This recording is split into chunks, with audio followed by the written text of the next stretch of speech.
High France, இந்த video நம்ம சூப்பரான ஒரு இன்ஃபர்மேஷன் பற்றி பார்க்க போகிறோங்க. பிஎஃப்ல மந்த்லி பென்ஷன் அமௌண்ட் எப்படி கால்குலேஷன் பண்ணுறது அப்படிங்கிற தகவல் தான் இந்த வீடியோவில் பார்க்க போகிறோம். ஸோ இந்த இபிஎஸ், அதாவது எம்ப்ளாயி பென்ஷன் ஸ்கீம் கீழே பார்த்தீங்கன்னா மொத்தம் 6 டைப் இருக்குது பென்ஷனில். அதில் நம்ம 3 டைப் இன்னைக்கு பார்க்கலாம். Superannuation, reduced and higher pension. இந்த 3 டைப் மூலமாக உங்களுடைய மந்த்லி பென்ஷனை எப்படி கால்குலேட் பண்ணுறது அப்படின்னு பார்க்கலாம். ஸோ ஒவ்வொரு பென்ஷன் டைப்புக்கும் பார்த்தீங்கன்னா ஒவ்வொரு எலிஜிபிலிட்டி வந்து இருக்குது. ஸோ அந்த எலிஜிபிலிட்டிலாம் என்ன, ஸோ இது போன்ற பல தகவல் இந்த வீடியோவில் நம்ம பார்க்க போகிறோம். இந்த இன்ஃபர்மேஷன் முடிஞ்ச அளவுக்கு நிறைய பேருக்கு ஷேர் பண்ணி விடுங்க. நிறைய பேர் கேட்டதுனால இந்த வீடியோ மேக் பண்ணியிருக்கேன். ஸோ மறக்காம நம்ம சேனலை சப்ஸ்கிரைப் பண்ணி நம்ம சேனலுக்கு சப்போர்ட் பண்ணுங்க. சரி, வாங்க வீடியோக்குள்ள போகலாம். முதலாவது அந்த பிஎஃப்ல பென்ஷன் அப்படின்னு எடுத்துக்கிட்டோம்னாவே, பென்ஷன் வித்ட்ராவல் அப்படின்னாவே 2 வகையான ஃபார்ம் நம்ம ஃபில் பண்ணி வித்ட்ராவல் பண்ணலாம். ஒன்று ஃபார்ம் 10C, இன்னொன்று ஃபார்ம் 10D.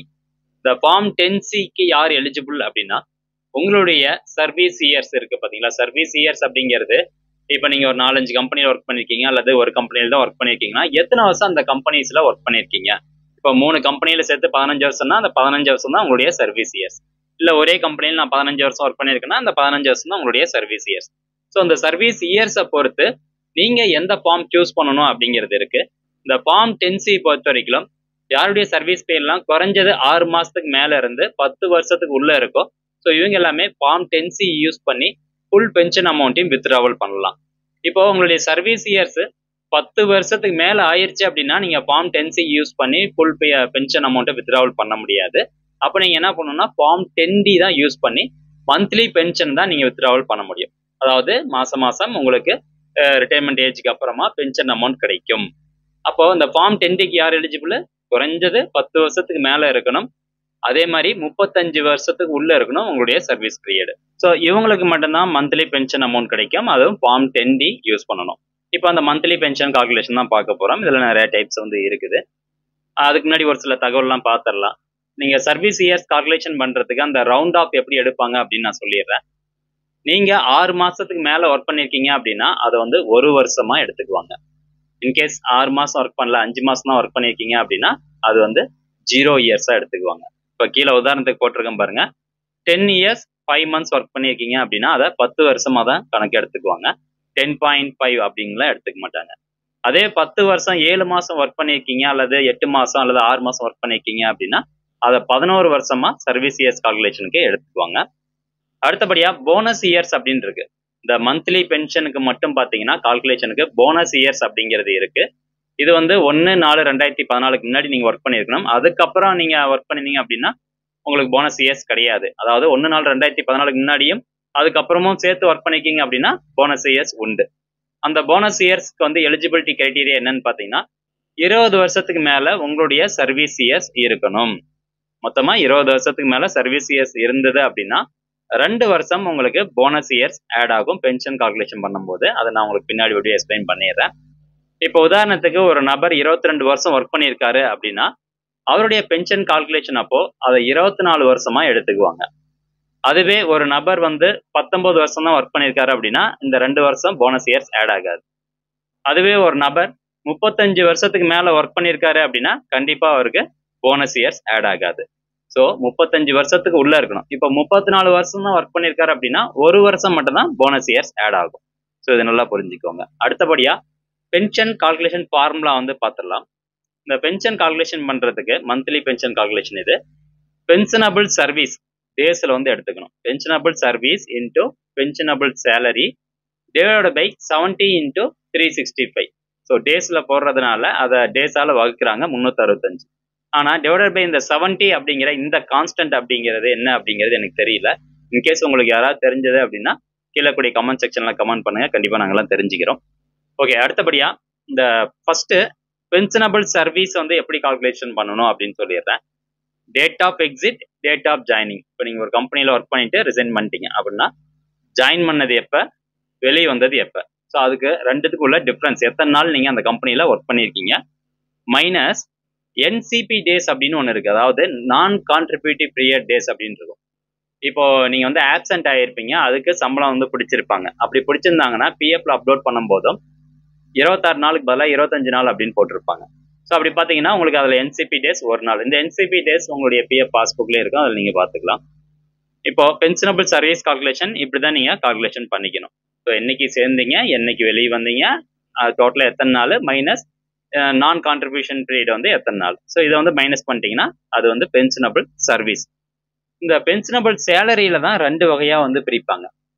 இந்த பென்ஷனபிள் சேலரியில் வந்து இந்த இபிஎஸ் 1995 பென்ஷன் பார்த்தீங்கன்னா அந்த ஆக்ட் படி 1/9/2014 முன்னாடி பென்ஷனபிள் சேலரி லிமிட் அதிகபட்சம் எவ்வளோ வச்சுருந்தாங்கன்னா 6500 தான் வச்சுருந்தாங்க. அதுக்கப்புறம் 1/9/2014 அப்புறம் ரிவைஸ் பண்ணி அதிகபட்ச பென்ஷனபிள் சேலரி லிமிட் வந்து எவ்வளோ கொண்டு வந்தாங்கன்னா 15000 ரூபா கொண்டு வந்தாங்க.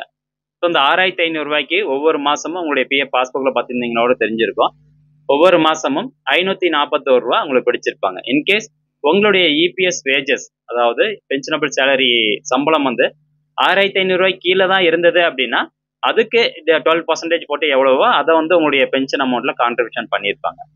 1/9/2014 அப்புறம் 15000 ரூபா உச்சவரம்பு. அப்போ ஒரு மாசத்துக்கு பார்த்தீங்கன்னா 1250 ரூபா உங்களுடைய பிஎஃப் பாஸ்புக்ல கிரெடிட் ஆகிட்டு வந்துட்டு இருக்கும். அது கம்மியாக நீங்கள் சேலரி வாங்கியிருந்தீங்க அப்படின்னா அதுக்குண்டான 12% அமௌண்ட் என்னவோ அதை வந்து உங்களுக்கு இபிஎஸ்ல கான்ட்ரிபியூஷன் பண்ணிட்டு வருவாங்க. ஸோ இது ஒரு தகவல் தெரிஞ்சுக்கோங்க. இப்போ பென்ஷனபிள் சேலரி கால்குலேஷன் பண்றதுக்கு 1/9/2014 அப்புறம் நீங்க எத்தனை வருஷம் ஒர்க் பண்ணிருக்கீங்க அப்படின்னு பார்ப்பாங்க. அதுல லாஸ்ட் 60 மந்த் 1/9/2014 அப்புறம் கடைசி 60 மாசம் நீங்க எவ்வளவு வந்து இபிஎஸ் வேஜஸ் வாங்குனீங்க. இந்த இபிஎஸ் வேஜஸ் அப்படிங்கிறது எங்க இருக்குன்னு நான் சொல்லிடுறேன். உங்களுடைய பிஎஃப் பாஸ்புக்ல எப்படி இருக்குன்னு அடுத்த ஸ்லைட்ல நான் உங்களுக்கு சொல்லிடுவேன். அப்போ average of last 60 month salary, ஓகேங்களா, இதுதான் வந்து 1/9/2014 அப்புறம் இருக்கக்கூடிய அந்த காம்படிஷன்.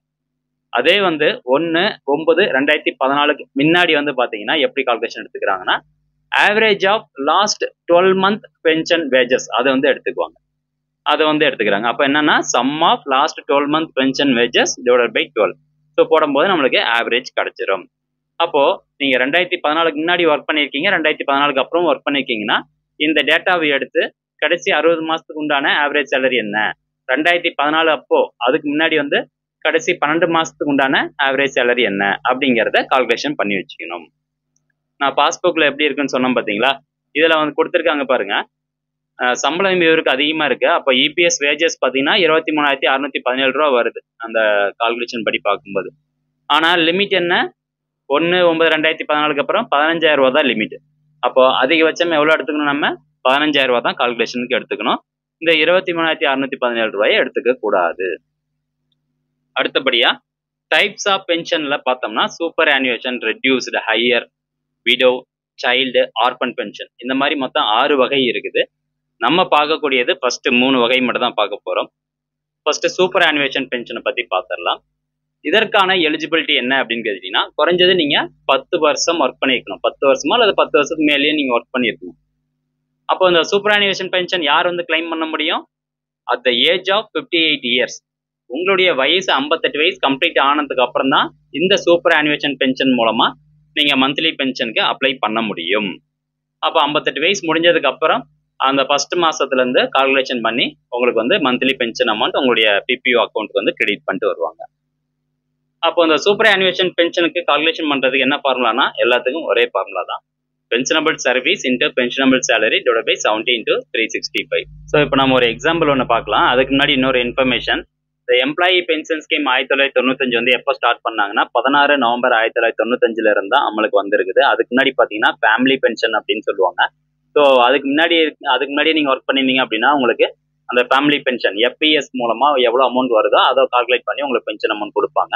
ஸோ இது வந்து நீங்க இன்கேஸ் 1994லயே ஜாயின் பண்ணிட்டீங்க அப்படின்னா நீங்க 16 நவம்பர் 1995 இருந்து தான் கணக்கு எடுத்துக்கணும் இந்த இபிஎஸ் 1995 ரூல்ஸ் படி. ஓகே, இப்போ ஒரு நபர் 1/1/2000 ஜாயின் பண்ணியிருக்காரு. எக்ஸிட் ஆனது பாத்தீங்கன்னா 31/3/2024 எக்ஸிட் ஆயிட்டாரு. அவர் எக்ஸிட் ஆகும்போது அவருடைய ஏஜ் பாத்தீங்கன்னா 58 வயசு முடிஞ்சது. ஸோ அப்போ 58 வயசு முடிஞ்சவங்களுக்கு மட்டும்தான் இந்த சூப்பர் ஆனுவேஷன் பென்ஷன் எலிஜிபிள். இப்போ நீங்க கேட்கலாம், நான் வந்து 25 வயசுல ஒரு கம்பெனியில ஜாயின் பண்ணியிருக்கேன், 35 வயசு அதாவது 40 வயசு முடிஞ்சது, நான் வந்து 15 வருஷம் சர்வீஸ் பண்ணிட்டேன், இப்போ நான் போயிட்டு பென்ஷனுக்கு அப்ளை பண்ணலாமா அப்படின்னா அப்ளை பண்ண முடியாது. சூப்பர் ஆனுவேஷன் பென்ஷன் படி உங்களுக்கு 58 வயசு முடிஞ்சா மட்டும்தான் இதுல நீங்க அப்ளை பண்ண முடியும். இன்கேஸ் உங்களுக்கு அதுக்கு முன்னாடியே பென்ஷன் அமௌண்ட் வேணும் அப்படின்னா அதுக்கும் இருக்கு, அது வந்து ரெடியூஸ்டு பென்ஷன், அதை நான் அடுத்து சொல்றேன். இப்போ இந்த நம்பர் பாத்தீங்கன்னா கரெக்டா அவரு டேட் ஆஃப் எக்ஸிட் ஆகும்போதே அவருக்கு 58 வயசு முடிஞ்சது, ரிட்டைர்மெண்ட் ஆயிட்டாரு. அப்போ சர்வீஸ் கால்குலேஷன் டேஸ் வந்து நம்ம 2ஆ பிரிக்கணும். அதாவது இவர் 2000 ஜாயின் பண்ணிட்டார் அப்படிங்கும்போது இந்த 1/1/2000 இருந்து 31/8/2014 வரைக்கும் எத்தனை நாள் ஒர்க் பண்ணியிருக்காரு அப்படின்னு பார்க்கணும். இவருடைய மொத்த சர்வீஸ் இயர்ஸ் பார்த்தீங்கன்னா 20 வருஷத்துக்கு மேலே போகுது. அப்போ 31/8/2014 வந்து மொத்தமாக பார்க்கும்போது 5356 நாள் ஒர்க் பண்ணியிருக்காரு. ஸோ 20 வருஷத்துக்கு மேலே ஒர்க் பண்ணதுனால 2 வருஷம் அவருக்கு போனஸ் இயர்ஸ் ஆட் ஆகுது. அப்போ 2 × 365 போடும்போது எவ்வளோ வருது? மொத்தமாக 6086 நாள் இவர் ஒர்க் பண்ணியிருக்கிறாரு 31/8/2014 முன்னாடி. அடுத்தபடியா ரெண்டாவது 1/9/2014 இருந்து இந்த டேட் ஆஃப் எக்ஸிட் 31/3/2024 வரைக்கும் எத்தனை நாள் ஒர்க் பண்ணியிருக்காருன்னு கால்குலேஷன் பண்ணீங்கன்னா 3499 நாள் ஒர்க் பண்ணியிருக்கிறாரு. இந்த என்சிபி டேஸ் எல்லாம் கழிச்சது போக தான் நான் சொல்றேன். இப்போ பென்ஷனபிள் சேலரி பார்த்தீங்கன்னா நான் ஏற்கனவே சொன்ன மாதிரி 31/8/2014 முன்னாடி அதிகபட்ச லிமிட் 6500. ஸோ இந்த நம்பர் பார்த்தீங்கன்னா 6500 தான் வாங்கியிருக்காரு. ஸோ அதனால 6500 அப்படின்னு போட்டிருக்கேன். இன்கேஸ் உங்களுக்கு வந்து 5500 தான் நீங்க வாங்கியிருந்தீங்க அப்படின்னா 5500 அப்படின்னு போட்டுக்கணும். அடுத்தபடியா pensionable salary from 1/9/2014 to 31/3/2024. So இதுக்கு பார்த்தீங்கன்னா இவர் 15000 ரூபா வாங்கியிருக்கிறாரு. அதிகபட்சம் இவர் 30000 ரூபா வாங்கியிருக்கிறாரு. பட் லிமிட் பார்த்தீங்கன்னா 15000 தான். ஸோ அதனால நான் 15000 போட்டுக்கிறேன். இது என்னங்க 15000 6500னா உங்களுடைய பேசிக் பிளஸ் டிஏல 12% என்னவோ அதான், வேற ஒன்றும் கிடையாது. உங்களுடைய 12% வந்து ஒரு சில பேருக்கு 10,000 இருக்கலாம், ஒரு சில பேருக்கு 50,000 இருக்கலாம், ஒரு சில பேருக்கு 1,00,000 இருக்கலாம். ஆனா எதுவாக இருந்தாலும் லிமிட் என்னவோ அதுதான் நீங்க வந்து மேக்சிமமா எடுத்துக்கணும். ஸோ இப்போ நம்ம வந்து எதை கால்குலேட் பண்ணியிருக்கோம்? சர்வீஸ் கால்குலேட் பண்ணிட்டோம் எத்தனை நாள் அப்படின்னு. நெக்ஸ்ட் பென்ஷனபிள் சேலரி கால்குலேட் பண்ணிட்டோம். அடுத்தபடியாக அந்த ஃபார்முலா அப்ளை பண்ணி பார்த்துடலாம் எவ்வளவு வருது அப்படின்னு. இந்த ஃபார்முலா அப்ளை பண்ணும்போது 2 கேட்டகரியா பிரிங்க. 1/9/2014 முன்னாடி, அப்புறம் 1/9/2014 அப்புறம். ஸோ அப்போ ஏல வந்து பார்த்தீங்கன்னா 1/9/2014 முன்னாடி மொத்தமாக இவர் எத்தனை நாள் ஒர்க் பண்ணியிருக்காருன்னா இங்கே பாருங்க 6086 நாள் ஒர்க் பண்ணியிருக்கிறாரு. அதை தான் நான் போட்டிருக்கேன். மேக்ஸிமம் பென்ஷனபிள் சேலரி 6500 ரூபா. ஸோ இவர் வந்து 6086 நாள் ஒர்க் பண்ணியிருக்காரு இன்ட்டு 6500 டிவைடட் பை 70 × 365 போட்டோம்னா அப்போ வந்து எவ்வளோ வருது? 1548 ரூபா. ஸோ இந்த அமௌண்ட் ஒரு பக்கம் அப்படியே எடுத்து வச்சிருங்க. அடுத்தபடியா 1/9/2014 அப்புறம் இவர் எத்தனை நாள் ஒர்க் பண்ணியிருக்காருன்னா 3499 நாள் ஒர்க் பண்ணியிருக்காரு. மேக்ஸிமம் பென்ஷனபிள் சேலரி இவர் எவ்வளோ வாங்கியிருக்காருன்னா 15000 ரூபா வாங்கியிருக்காரு. அதாவது லாஸ்ட் 60 மந்த் ஆவரேஜ், ரைட்டுங்களா? அந்த 6500 அப்படிங்கிறது அவர் 1/9/2014 முன்னாடி கடைசி 12 மாசத்தினுடைய ஆவரேஜ். இந்த 15000 அப்படிங்கிறது கடைசி 60 மாசத்தினுடைய ஆவரேஜ். டிவைடட் பை 70 × 365 போடும்போது எவ்வளோ? 2054 ரூபா வருது. அப்போ டோட்டலா இவருக்கு மந்த்லி பென்ஷன் அமௌண்ட் எவ்வளவு கிடைக்கும் அப்படின்னு பாத்தீங்கன்னா சம் ஆஃப் A + B பார்க்கும்போது 1548 + 2054 மொத்தமா 3602 ரூபா இவருக்கு மந்த்லி பென்ஷன் அமௌண்ட் கிடைக்கும். ஸோ மேக்ஸிமம் மந்த்லி பென்ஷன் அமௌண்ட்டுக்கும் ஒரு லிமிட் வச்சிருக்காங்க. இன்கேஸ் நீங்க கால்குலேஷன் பண்ணும்போது ரொம்ப அதிகமா நீங்க வந்து கான்ட்ரிபியூஷன் பண்ணி எல்லாம் கால்குலேஷன் பண்ணும்போது ஒரு 8000 அல்லது ஒரு 9000 10,000 வருதுன்னா அவ்வளோ தரமாட்டாங்க. மேக்ஸிமம் அமௌண்ட் லிமிட்டே வந்து 7500 ரூபா தான். அதை தாண்டி யாருக்கும் தரமாட்டாங்க. அதே மாதிரி நீங்க கால்குலேஷன் பண்ணும்போது எனக்கு 600 ரூபா தான் வருது, ஏன்னா கம்மியான சம்பளத்தில் நிறைய பேர் வேலை பார்த்துருப்போம். ஸோ 600 ரூபா தான் வருது, 800 ரூபா தான் வருது அப்படின்னா மினிமம் மந்த்லி பென்ஷன் அமௌண்ட்டுக்கு லிமிட் வச்சிருக்காங்க 1000 ரூபா. இன்கேஸ் உங்களுக்கு கால்குலேஷன் பண்ணும்போது 600 ரூபா வருதுன்னா உங்களுக்கு கண்டிப்பா 1000 ரூபா அவங்க கொடுத்தாகணும். ஓகே, இது சூப்பரானிவேஷன் பென்ஷன். அடுத்ததா ரெடியூஸ்டு பென்ஷன் பத்தி பார்க்கலாம். நிறைய பேர் கேட்டு தந்தது தான்.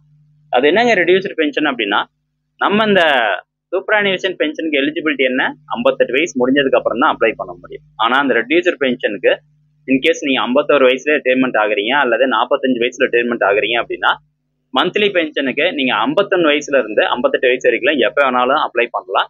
ஸோ நீங்க எந்த ஏஜ்ல அப்ளை பண்றீங்களோ அதை பொறுத்து சம் பர்சன்டேஜ் உங்களுக்கு ரெடியூஸ் பண்ணி கொடுப்பாங்க. இப்போ நார்மலா வந்து 58 வயசு முடிஞ்சு அப்ளை பண்றாங்க அப்படின்னா இவருக்கு பாத்தீங்கன்னா 3602 ரூபா வருது. அதே இந்த நம்பர் வந்து 51 வயசுல ரிட்டைர்மெண்ட் ஆயிட்டாரு, 51 வயசுல பென்ஷனுக்கு அப்ளை பண்றாரு அப்படின்னா அவருக்கு பாத்தீங்கன்னா 2593 ரூபா தான் கிடைக்கும். ஏன்னா ரெடியூஸ்ட் ஆகுது.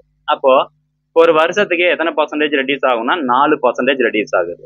ஸோ 58 வயசுல ரிட்டைர்மெண்ட் ஆயிட்டாரு அப்படின்னா 100% எவ்வளவு? 3602 ரூபா மந்த்லி பென்ஷன் கிடைக்குது. அதுவே 57 வயசுல இவருக்கு மந்த்லி பென்ஷன் அப்ளை பண்றாரு அப்படின்னா இந்த 3602 ரூபாயில 96% அமௌண்ட் தான் கிடைக்கும். ஸோ ஒவ்வொரு வருஷத்துக்கும் 4% அப்படியே குறைஞ்சிட்டே வரும். அதுக்கு பேர் தான் வந்து ரெடியூஸ்டு பென்ஷன். ஸோ இந்த நம்பர் 52 வயசுல எனக்கு கண்டிப்பா வந்து மாசம் ஒரு பென்ஷன் அமௌண்ட் வேணும், நான் அப்ளை பண்றேன் அப்படின்னா அப்ளை பண்ணிக்கலாம். இந்த 3602 ரூபாயில 76% எவ்வளவோ அதுதான் இவருக்கு பென்ஷன் அமௌண்ட் கிடைக்கும். ஸோ இதான் வந்து ரெடியூஸ்டு பென்ஷன். அடுத்தபடியா ஹையர் பென்ஷன் பத்தி பார்க்கலாம். ஸோ ரெடியூஸ்டு பென்ஷன் பார்த்துட்டோம், சூப்பர் ஆனுவேஷன் பென்ஷன் பார்த்துட்டோம். ஹையர் பென்ஷன் அப்படிங்கிறது என்னன்னா, ஒரு நபர் 58 வயசு ரிட்டையர்மெண்ட் ஆயிட்டாரு, அல்லது அவர் 51 வயசு கூட ரிட்டையர்மெண்ட் ஆகட்டும். ஸோ இவரு 59வது வயசுல போயிட்டு பென்ஷனுக்கு அப்ளை பண்றாரு அப்படின்னா 4% எக்ஸ்ட்ராவா கிடைக்கும். அதே வந்து 60வது வயசுல பென்ஷனுக்கு அப்ளை பண்றாரு அப்படின்னா 8% இவர் கிடைக்கக்கூடிய அந்த பென்ஷன் அமௌண்ட் அதிகமா கிடைக்கும். இதுக்கு அப்போ 61 வயசுல அப்ளை பண்ணா அப்படின்னா 12% கிடைக்குமானா அப்படி கிடைக்காது. ஸோ லிமிட்னு பார்த்தீங்கன்னா 58 வயசு முடிஞ்சதுக்கு அப்புறம் ஒன்று நீங்க 59ல அப்ளை பண்ணலாம் அல்லது 60ல அப்ளை பண்ணலாம். ஸோ 2 வருஷம் தான் வந்து லிமிட் கொடுத்துருக்குறாங்க. ஸோ அப்படி பார்க்கும்போது இந்த நபர் 58 வயசு ரிட்டையர்மெண்ட் ஆயிட்டாரு. ஆனா 58 வயசு முடிஞ்சதுக்கு அப்புறமா இவர் பென்ஷன் அப்ளை பண்ணியிருந்தாரு அப்படின்னா 3602 ரூபா தான் வந்திருக்கும். இன்கேஸ் இந்த நபர் சரி ஒரு வருஷம் போகட்டும் எனக்கு அதிகமா வேணும் அப்படின்னு நினைச்சிட்டு 59வது வயசுல பென்ஷனுக்கு அப்ளை பண்றாரு அப்படின்னா இந்த 3602 ரூபாயில 104% அதிகமா போட்டு கிடைக்கும். அப்ப எவ்வளவு வருது? 4% அதிகமாச்சு அப்படின்னா 3746 ரூபாய் இவருக்கு மாசம் மாசம் கிடைக்கும். இல்ல நான் 60 வயசு முடிஞ்சதுக்கு அப்புறம் பென்ஷன் வாங்கிக்கிறேன் அப்போ வந்தா போதும் அப்படின்னா 8% அதிகமா கிடைக்கும். அப்போ 3602ல 8% அதிகமா கிடைச்சதுன்னா 3890 ரூபாய் கிடைக்கும். ஸோ இதான் வந்து ஹையர் பென்ஷன். ஸோ ஃப்ரெண்ட்ஸ், கண்டிப்பா இந்த தகவல் உங்களுக்கு யூஸ்ஃபுல்லா இருக்கும் அப்படின்னு நினைக்கிறேன். இந்த வீடியோ ஃபுல்லா பார்த்துருந்தீங்க அப்படின்னா மறக்காம கமெண்ட் செக்ஷன்ல கமெண்ட் பண்ணுங்க, வீடியோ எப்படி இருந்தது, உங்களுக்கு யூஸ்ஃபுல்லா இருந்ததா அப்படின்ட்டு. இன்கேஸ் வேற ஏதேனும் சந்தேகங்கள் இருந்தது அப்படின்னா கீழே கூடிய கமெண்ட் செக்ஷன்ல கமெண்ட் பண்ணுங்க, கண்டிப்பா நான் அதுக்கு ரிப்ளை பண்றேன். இந்த இன்ஃபர்மேஷன் முடிஞ்சவங்க நிறைய பேருக்கு ஷேர் பண்ணுங்க. மீண்டும் அடுத்த ஒரு நல்ல பதிவுல சந்திக்கலாம். நன்றி, வணக்கம்.